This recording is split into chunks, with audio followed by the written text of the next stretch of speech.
I'm back with another Front Row Talk podcast, the podcast with expensive opinions. Before I start, make sure you subscribe, you like, you comment, and you share the video. Check the description down below. Where I have my link for my Instagram, TikTok, and Twitter. Check last episode out, episode 153, where I talked about OKC and the championship that they won. And I talked about Kevin Durant going to the Rockets, and I believe I spoke on another um, couple trades that took place of the off season.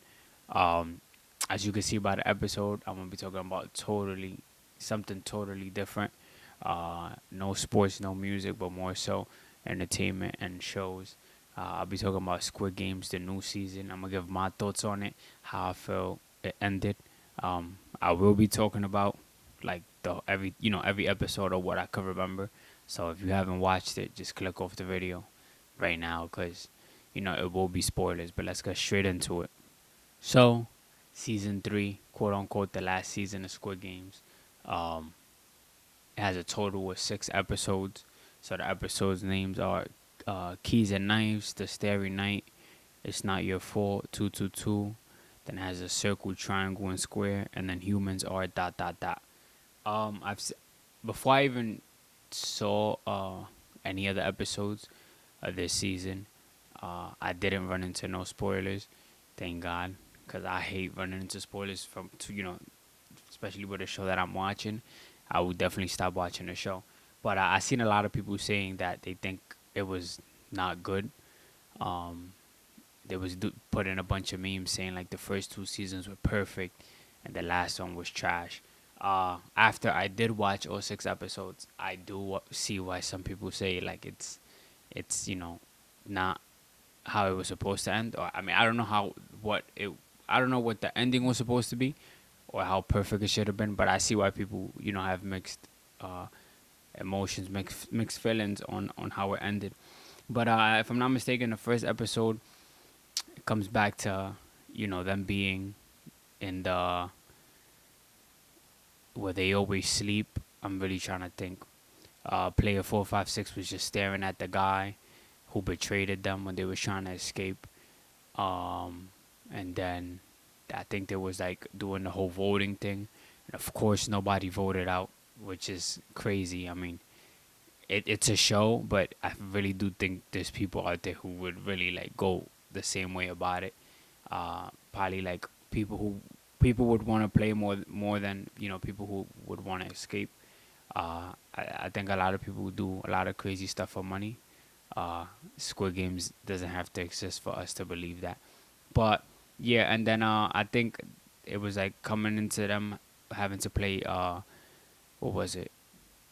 Hide and seek. The hide and seek game was pretty crazy. It made me think like, damn, what color would I pick? Would I like try to go and seek or hide? And yeah, I mean, it, also it.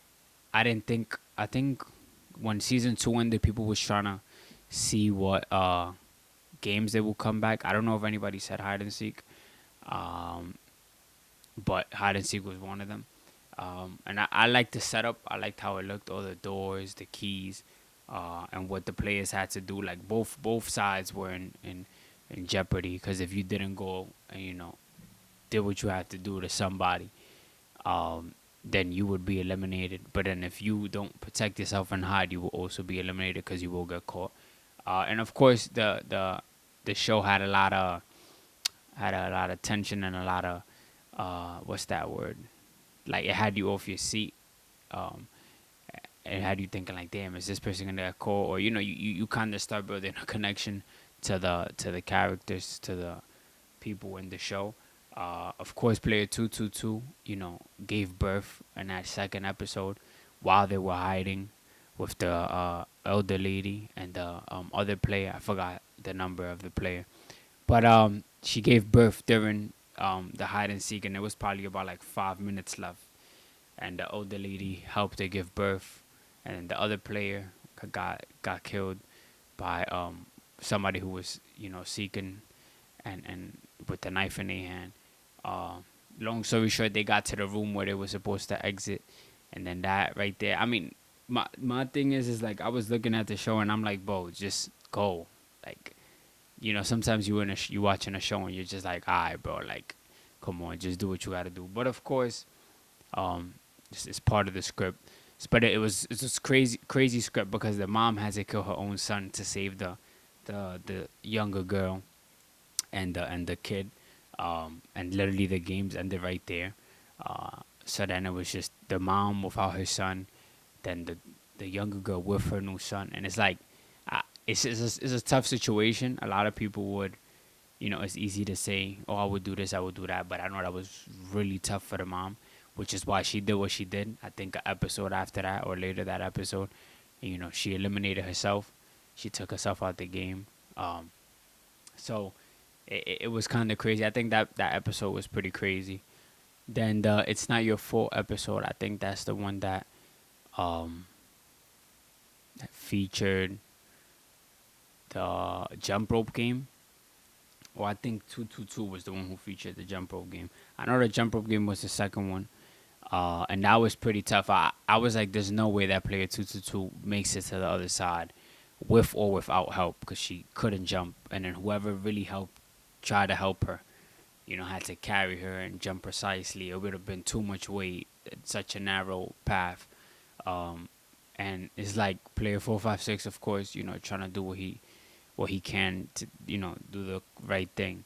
But it was, I'm not saying that, I went for what she was, for what she did, but it's like I don't see that going anywhere any different unless she actually genuinely tried to cross it and still got hit with the rope and then been eliminated. But I just didn't like, there's always those players that try to do what they gotta do, but at the same time, like kind of be annoying. But it is what makes the show good. So as the VIPs are watching, the people who normally watch, and see all of this crazy stuff, which I think is sick, but whatever. There's a player who crossed it right after 456, and he's like trying to like push everybody off as they're coming into the path, and that already right there eliminated like two people with that guy himself, so it was like three. So as the games go by, no matter what, somebody has to be eliminated. Um, Somebody will always be eliminated because I feel like it just gets harder and harder. I think you really have to have a lot of luck. I think luck has to be on your side to complete games like that. Because one little mistake, I mean, you could be good at hide and seek, but you could be bad at not as precise as your timing could be off. One wrong jump or not, a jump that's not too high, you slip and you fall to your death and it's over. So player 456 is really lucky until the end, and then I respect what he did, but we'll get to that. But yeah, I mean, player 222 jumping off to then save her son, knowing she wouldn't, really put up much more of a fight. Mentally, she was probably done for. But it was crazy because the fact that the owner of the game made the newborn an actual player, it kind of contradicted, but I guess they try to bend the rules to make it a bit more challenging to win. But it's like a newborn, not even knowing what's going on, being a player is crazy. And then outside of the Squid Games, the island, um, you had the guys like searching for the island. I felt like that was, I mean, I wasn't, I won't say it dragged, but I don't know why in shows people don't be listening to people that they know. So that one guy is telling the detective like, "Yo, the the the the owner of the boat, like whatever, the guy who's driving the boat, the captain, he works with them. He works with them." And there were certain things that raised eyebrows, but of course, these shows is made to always shoot down or bring down the guy who has that or what if or like they're actually on point, but it is what it is. So the guy went to go and experience, like not experience, but he went to go and see for himself what that captain is about. Where does he live? And when he went to the house, he realized, he made the connection, like, oh, this guy is actually in with the Squid Game people. So he called the detective back, The detective realizes, the captain realizes. The captain goes ahead and kills a bunch of different guys, but the detective gets him in time. Um, and of course, the captain didn't tell the detective where the island was, so it still left him stranded in the middle of nowhere, which is crazy, in the ocean at night. Um, that island definitely secretive as fuck because they've been looking for them for the longest, or at least the show made it seem like that, you know. Uh, but the way they did find out was when that um, player helped the other player, you know, go out in that mini boat and run into the Coast Guard, which was a detective, um, and let him, you know, let him know what a island is. Then he made his way in there and stuff. It was just a lot of stuff going on. I I don't think that it should have ended the way it did. I feel like, I mean, I feel like the ending that everybody expects is like, you know, the police going to the island, everything getting shut down, somebody getting thrown in jail. So I do see why they didn't go with the typical, you know, ending that somebody would expect. But them dragging it on and bringing it into like American Squid Games, it makes you think like, would it still have the same feeling? I don't think so. I felt like if they make it into a show where they drag out, it's gonna lose its touch, its shine, its feeling. Like, you know, um, the plot could be lost. Like, um, you know, but I do see why. Like, if they did rumor to bring it to American, it wouldn't make sense to have the actual owner, you know, the guy, get caught because then everything gets shut down. So that it's still being not a thing where it was, but moving elsewhere, and you know, taking place somewhere else makes it a bit more okay. Like what they got in store, how would it be now in a different country, the other whole side of the world, with a different owner? You know, who would be the 456, or how did it move or shift to where it is now, or is it still the same owner, just a whole different location? You know, but player 456 did, you know, commit suicide to save the baby. The baby did get its money, but it's not like the baby was well aware of how much money it had. And then player 456 daughter received the money that he had saved right before he went into the games once again after winning the first time. So I like that side of the ending though.